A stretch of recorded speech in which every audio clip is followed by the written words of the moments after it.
स्वागत ऋतु ज्ञानवानी। आज फिर घमासान, आखिर कब होगा समाधान? जी हां, आज पूरे देश में किसानों का चक्का जाम हो रहा है। हालांकि इस बार दिल्ली, यूपी और उत्तराखंड में किसानों चक्का जाम नहीं करने का ऐलान किया है।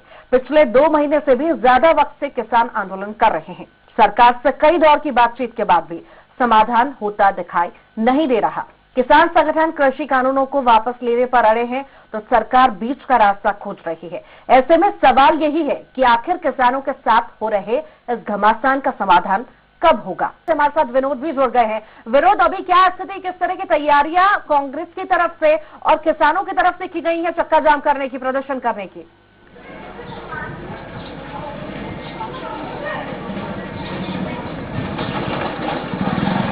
देखिए, ग्वालियर के 3 से 4 जगह पर ये आयोजन किसान कर रहे हैं। पहला जो आयोजन है वो बड़ा गांव क्षेत्र में जो हाईवे है वहां पर होगा, और दूसरा निरावली जो तिराया है वहां पर किसान जाम लगाएंगे, और चौथा जो बरई पनिहार है वहां से भी हाईवे निकलता है तो वहां भी लोग जाम करेंगे, किसान भी रहेंगे।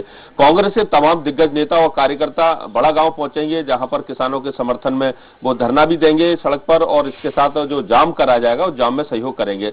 जो कांग्रेस से आह्वान भी किया है। और सबसे बड़ी बात यह है कि आज ग्वालियर प्रदेश के पूर्व मुख्यमंत्री एवं राज्यसभा सांसद दिग्विजय सिंह पहुंचे थे, और उन्होंने साफ तौर पर लोगों से आह्वान किया है कि अगर जो कृषि कानून है ये किसानों के विरोध में है तो आम लोग भी सड़कों पर आए और वो भी हाईवे पर पहुंचे और जहां किसान आंदोलन कर रहे हैं उनका समर्थन करें। उन्होंने कहा है कि अगर लोगों को बात से यही लगता है कि कानून किसान विरोधी है तो आना चाहिए, बाहर निकलना चाहिए, उनको सहयोग करना चाहिए।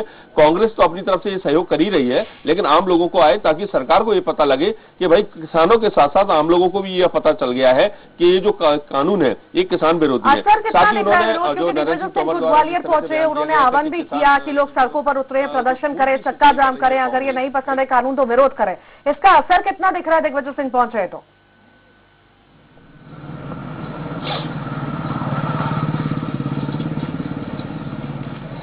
देखिए, जैसे दिग्विजय सिंह रेलवे स्टेशन पर पहुंचे तो जो भी कांग्रेस के नेता थे, वरिष्ठ नेता, तो उनको बोला गया कि ये आंदोलन में सफलता पूरी तरीके से होना चाहिए आंदोलन, और सब अपने अपने जो उनको दायित्व दिए उन दायित्वों के आधार पर वो घाटी गांव और जो दायित्वों के आधार बड़े गांव क्षेत्र में पहुंचेंगे, घाटी गांव क्षेत्र में पहुंचेंगे, बरई पनिहार और निरावली, इन इलाकों में जाकर वो जाम लगाएंगे और उनमें जोश भरने का काम किया दिग्विजय सिंह ने पहुंचकर। उन्होंने कहा कि किसानों के समर्थन में कांग्रेस खड़ी है, और कांग्रेस हमेशा जो आंदोलन करती है, जो राजनीति करती है, वो महात्मा गांधी के पदचिन्हों के आधार पर करती है, यानी जो अहिंसा का मार्ग अपनाती है, सत्य का मार्ग अपनाती है, और किसी भी तरह से वो नहीं चाहती कि हिंसा हो किसी कारण से। और जो हिंसाएं होती हैं वो किसके इशारे पर हुई है ये सबको पता है। उन्होंने कहा है, उन्होंने एक उदाहरण भी दिया कि जो गोधरा में हुआ वो क्या पानी की सिंचाई थी या खून की सिंचाई थी।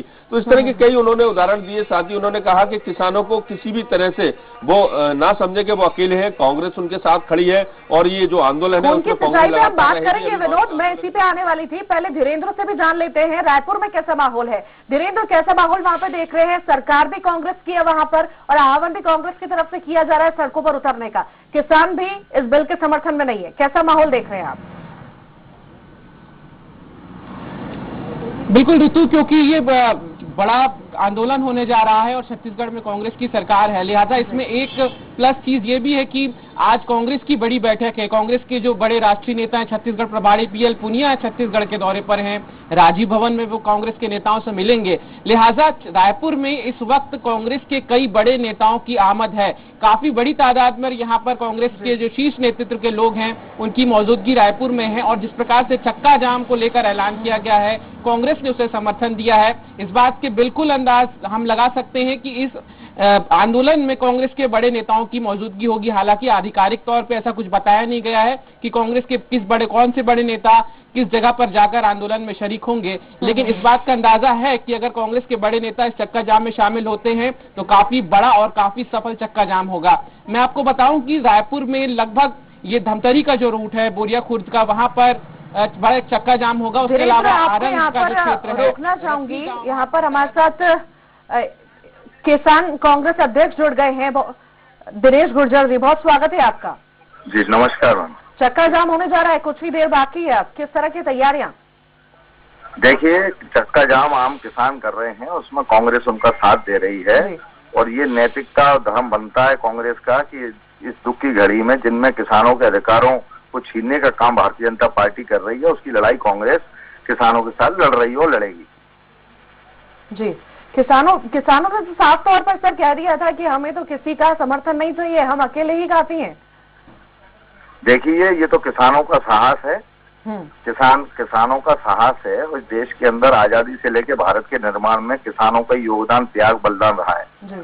और आज हमारी नैतिक धर्म बनता है कि किसान बोलेंगे जब भी हम भारत के नागरिक निकलेंगे उनके साथ, जब सरेआम उनको मारा जा रहा है, उनको पानी बौछारें दी जा रही हैं, कीलें, रास्ते ऐसे रोक दिए जा रहे हैं जैसे कि वो किसी विदेशी आतंकवादी घुस रहे हों, जो तो ऐसे में हम भारत के नागरिकों का एक दायित्व बनता है कि किसानों के साथ खड़े होना चाहिए, वो बुलाएं या ना बुलाएं।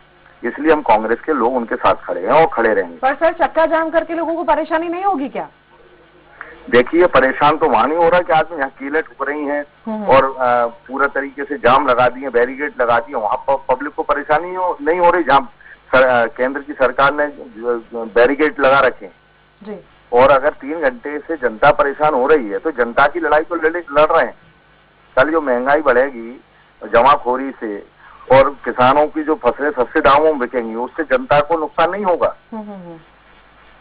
आपकी तरफ से इस बार किस तरह की तैयारियां चक्का जाम को लेकर के की गई हैं? क्योंकि 26 जनवरी में जिस तरह से हमने हाल देखे, काफी सारे उपद्रवियों ने उपद्रव मचाया था, लोग परेशान हुए, पुलिसकर्मी परेशान हुए, किसान भी परेशान हुए। तैयारी किस तरह की? 3 घंटे का भले चक्का जाम रहेगा, लोगों को कोई परेशानी ना हो, उसको लेकर आपने क्या सोचा? हिंदुस्तान में इससे पहले के आंदोलन नहीं हुए क्या? इंडिया गेट पे जब अन्ना हजारे जी बैठे थे, रामलीला मैदान में बाबा रामदेव बैठे थे, तब आप लोगों ने ये बात कही थी क्या कि चक्का जाम से या आंदोलनों से जनता परेशान हो रही है? तब आप लोग उनकी बात करते थे कि ये लोकपाल बिल लाने की लड़ाई लड़ी जा रही है। और आज अगर किसान अन्नदाता जिसका एक ये देश के पालन पोषण में मुख्य भूमिका है, उसकी अगर लड़ाई लड़ी जा रही है तो उसमें आप लोग क्यों नहीं मदद कर रहे? आपको भी आवाज उठाना चाहिए कि किसान कड़कती सर्दियों में उसको पानियों की बौछार मारी जा रही है, किसानों को मारने का काम किया जा रहा है, किसानों को गांव-गांव जाके डराने धमकाने का काम किया जा रहा है और वहां भारतीय जनता पार्टी, आरएसएस के लोग किसान। दिनेश जी, आप आवाज उठाने की बात कर रहे हैं, आवाज उठाई जा रही है, तभी आपको जोड़ा गया है, आपका पक्ष रखने के लिए आपको बोला गया है। जी हाँ, तो हमारा यही कहना है कि चक्का जाम में हम किसानों के साथ में हैं, उनकी अंतिम लड़ाई तक हम लोग साथ रहेंगे। जी, चलिए, बहुत शुक्रिया। और धीरेन्द्र हमारे साथ लगातार जुड़े हुए हैं रायपुर से। आपने भी सुना किस तरह से कहते हुए नजर आए कि आपको सपोर्ट करना चाहिए। सपोर्ट तो लगातार मीडिया करता हुआ आ रहा है, शुरुआत से मीडिया सपोर्ट करता हुआ आ रहा है, हर जगह खड़ा है, कितनी भी परेशानी हो। बिल्कुल, तो जिस प्रकार से इन्होंने कहा कि मीडिया को सपोर्ट करना चाहिए, अगर मीडिया सपोर्ट नहीं कर रहा होता तो क्या कांग्रेस का पक्ष तमाम चैनलों में चल रहा होता? क्या अभी उनकी प्रतिक्रिया ली गई होती?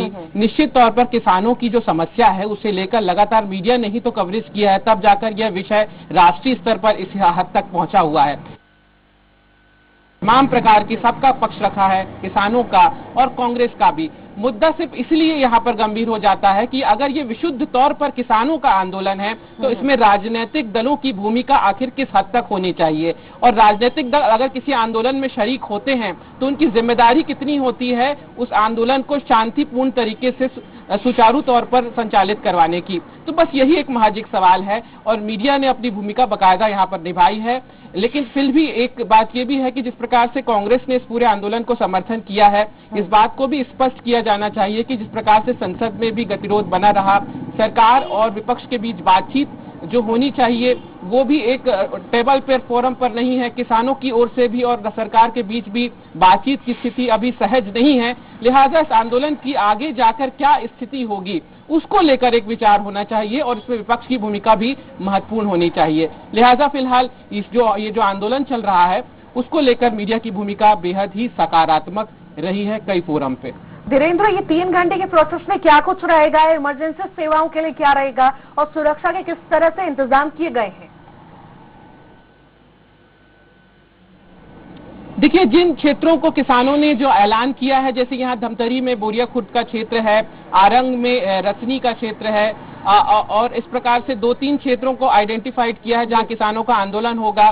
पहले से ही कल जिला प्रशासन ने इस बात पर अलर्ट जारी कर दिया था कि जिन क्षेत्रों पे चक्का जाम होगा वहां पे भारी माल वाहकों का प्रवेश नहीं होगा इन 3 घंटों के दौरान, ताकि जाम की जो स्थिति है वो इतनी भयावह ना हो जाए कि तमाम सुविधाएं बाधित हो जाएं। लिहाजा प्रशासन की ओर से भी पुख्ता इंतजाम किए गए हैं। पुलिस प्रशासन आज सुबेरे से ही इन इलाकों का मुआयना कर रहा है। जहां तक आपातकालीन जो सेवाओं की बात है, किसानों ने पहले ही ये बात कह रखी है कि चक्का जाम के दौरान अगर एम्बुलेंस जैसी कोई सेवाएं होती हैं या ऐसी सेवाएं जिससे लोगों को परेशानी होगी, उन्हें उस चक्का जाम से मुक्त रखा जाएगा और उन्हें वहां से जाने दिया जाएगा। लिहाजा किसानों की ओर से यह बिल्कुल स्पष्ट किया गया है कि चक्का जाम की ओर से कोई भी असहज स्थिति जनता के लिए निर्मित नहीं होगी। 3 घंटे का यह चक्का जाम है, लेकिन इसमें राजनीतिक दलों की जो यहाँ पर मौजूदगी होगी उसके बाद क्या स्थिति बनती है ये देखने वाली बात होगी। चलिए धीरेन्द्र, आप लगातार बने रहिए, विनोद आप भी लगातार बने रखिए, आपसे जुड़ेंगे और उसी बारे में बात